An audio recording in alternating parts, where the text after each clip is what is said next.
The story is that while I was in England, I went into a pub. And as happens in pubs, I got into a fight. In that fight, yung nakaaway ko, sinaksak ako, patay ako. What?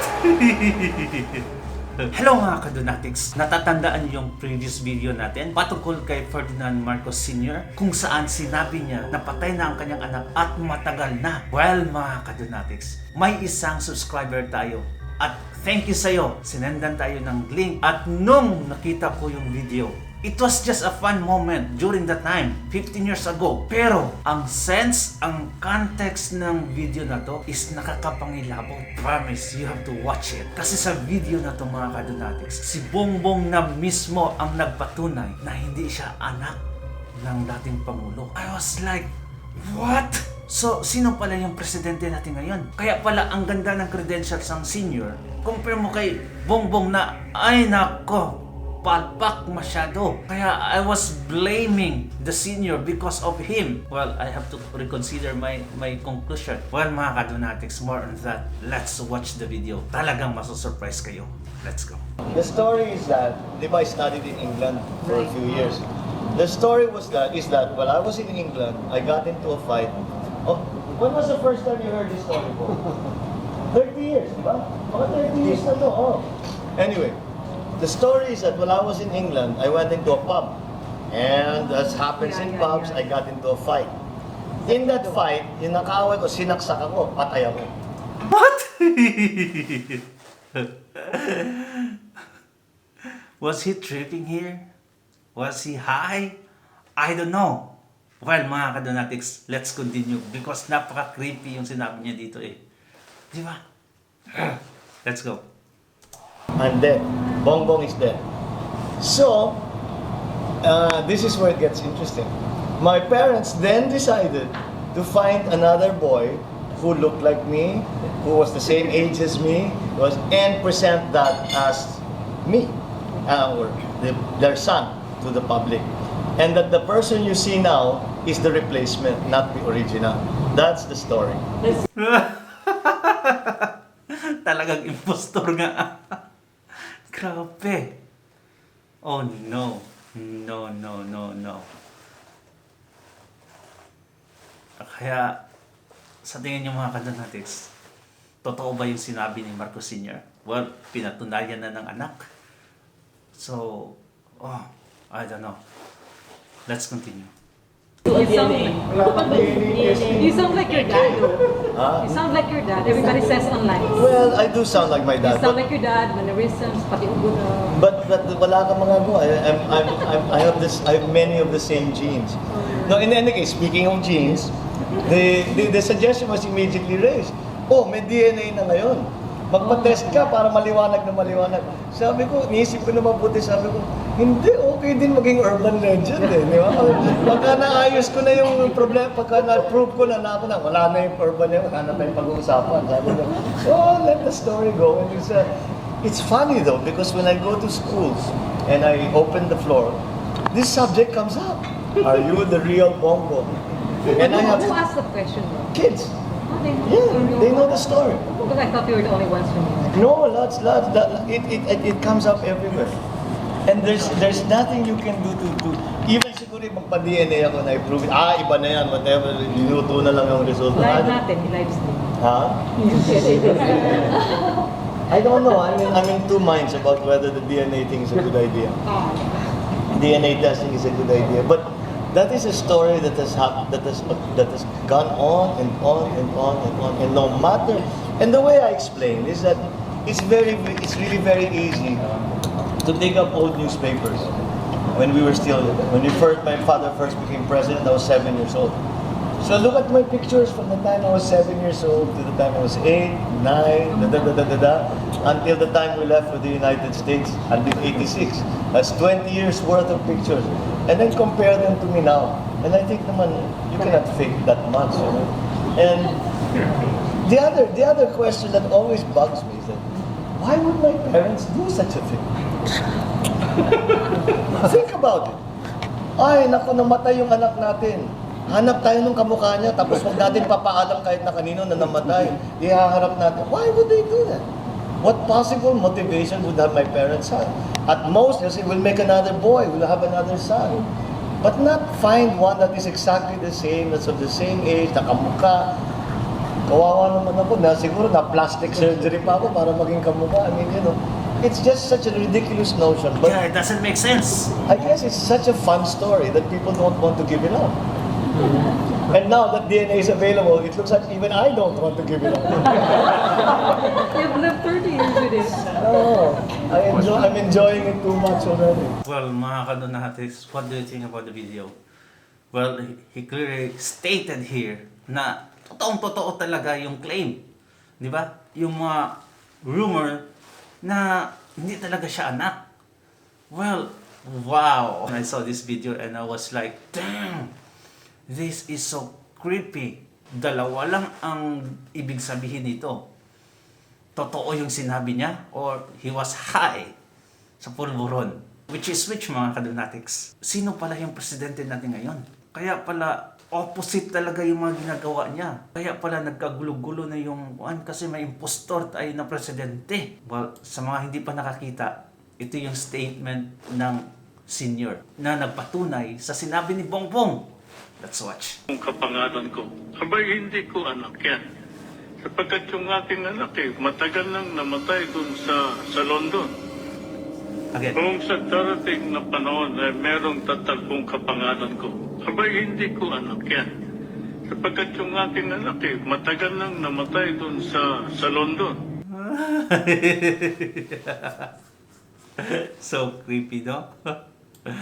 Bahala na kayo. Grabe. Ew. Alam ko matagal ng video na to, pero damn, it makes sense now. Lahat ng mga nangyayari ngayon are all connected to this event, to the time when he was replaced as the son. Speaking of 30,000 killings na ibinato nila kay Tatay Digong sa drug war, ngayon mga kadonatics, may silver lining tayo. Bakit? At malalaman din natin dito mga kadonatics kung sino talaga ang source ng 30,000. Let's watch the video. Bago po sa ating report hearing, ano po masasabi niyo sa nagipahid po ng ating former president? Tama ang punto niya, no? Ulit-ulit na rin natin sinabi sa programa natin. Ang istorya po ng 30,000, nagsimula ko yan kay Maria Reza. Uy, yes, Si pala. Maria Reza ng Rappler. Inilabas ko yan sa Rappler. At katunayan, kinumpronta ko siya eh. Kasi kaibigan ko siya eh. Sabi ko, hey Maria, where the hell did you get the 30,000? Then, during police operations, sinasabi mo extrajudicial killing. Alam niyo sagot sa akin? I was just repeating what I read in another newspaper. Tinamaan ng magaling ka ako. Because of you, sabi ko, dahil maganda reputasyon ng dyaryo mo, niyakap ng media sa labas, foreign media, pati yung lokal. Kaya pinaulit-ulit na yung 30,000. Hindi naman, totoo. O yan ang naging pataya. Kaya sinasabi ni Inday Sara, mukhang ito ang naging dahilan kung bakit yung pinahil nitong ama ko. Kasi ang ebidensya niyo 181 lang. Akala ko ba 30,000 yan. Kaya dapat ang ebidensya niyo, 30,000 pieces of evidence for every na pinatay. Kasi papatunayan mo na pinatay mo para magkaroon ka ng larawan ng merong sistematikong pagpatay ng mga tao. Paano mo ngayon mapapatunayan niya? Yun naman sinasabi yun ng nagpapanggap na abogado ng ICC. Tama-tama, konti ang alam niya dito. Ang hilig nito, napaka-anti-Duterte ito. Dati kasi ito, gawin, nasa kaliwa yan. Kaya kalaban talaga. Kaya huwag niya, sabi ko nga, huwag niya nabibigyan ng plataforma yan. Sinisira lang yan si Pangulong Duterte ng abogadong nagpapanggap na abogada rin siya ng ICC. Abogada ho siya ng isang biktima, hindi siya abogada ng ICC. Well, ngayon mga kadonatics, may magandang leverage na tayo. I don't know if I call it leverage, pero at least go against the 30,000 killings na ibinato nila kay Tatay Digong. Kasi yung media dito sa Pilipinas kontrabida sa Pilipinas. Binabato talaga yung 30,000 na illegal talaga pinatay during drug war. Ngayon, they have to prove it one by one kung namatay ba talaga sa operation or pinatay ba talaga. Can you imagine? 30,000. Doon malalaman kung systematic ba yung ang pagplano ng pagpatay. Ngayon mga kadonatics, the question is, mapapatunayan kayong 30,000. Saan sila kukuha ng mga dokumento nun? Ang Rappler pala, the queen of fake news na si Maria Sira, siya pala yung source ng 30,000. Bakit hindi ipinapatawag yung Rappler na grabe yung fake news niyan? Ha? Shout out sa Tricom natin dyan. Well, of course, because it's anti-Duterte. Kaya ganoon. Well, speaking of fake news mga kadonatics, Inday Sara, mukhang she's gonna face the detractors. She's gonna face the traitors this coming April 10. Nako, kasi parang dadalo siya sa Senado. Hala! Ano kaya ang itsura ng mga mukhang mga traidor na to? Itong mga PNP personnel natin. Nako, I cannot wait! At andyan pa si Bato. For sure, si Bongo dadalo din yan. Nako, patay kayo. Ngayon pa, sinabi ng Palas na dadalo na sila. Kasi pag hindi, contempt, tarang, kulong ka pag di ka dadalo ngayon. Pero, si Rimulya, hindi dadalo during that time kasi pupunta sa Amerika, sa Washington, D.C. I-prepare. Handa yung pagdating ni Bongbong doon. Kaya bakit? Alam na. Can visit pa kasi si Lisa Nas. Yesterday sa Malacanang, na-promote si Toreng Pisot at si Jill Fajardo na bangag din. At tingnan nyo sa picture mga kadonatics. Tingnan nyo sa pictures. Hindi mo mahagilap si Lisa Nas. Bakit? Wala talaga siya sa Pilipinas. Previous Malacanang courtesy call or promotions, always andun si Lisa Nas, ang FL ng bayan. Ngayon, grabe, fake news pa more, Malacanang. Grabe, no? It's so ironic, mga kadonatics. Bakit hinahabol nila lahat ng mga fake news ngayon, pero sila mismo ang source ng napakaraking fake news? Grabe, where's the justice now? Well, justice is no longer served to everyone. Let's watch the video. Bukas daw si Vice President Sara Duterte na dumalo sa pagdinig ng Komite ng Senado kaugnay sa pag-aresto sa kanyang amang si dating Pangulo Rodrigo Duterte noong March 11. Sabi ng Vice, handa siya magbigay ng detalye tungkol sa pagbisita ng dating Pangulo sa Hong Kong hanggang makabalik sa NAIA Terminal 3 sa Pasay. Nakipag-usap daw si Senate President Chis Escudero sa Malacanang at sinabing dadalo na ang mga opisyal sa hearing sa Webes April 10. Sabi naman ng chairperson ng komite na si Senador Amy Marcos, mabutit nagbago ng isip ang Malacanang. Pakiusap niya, magpakatotoo na at huwag sanang mauwi sa pagkukubli o pagpapakitang taon pagharap nila sa susunod na pagdinig. Napilitang dumalo. Nako. Paano na yan? Nako, ang gandang eksena na to.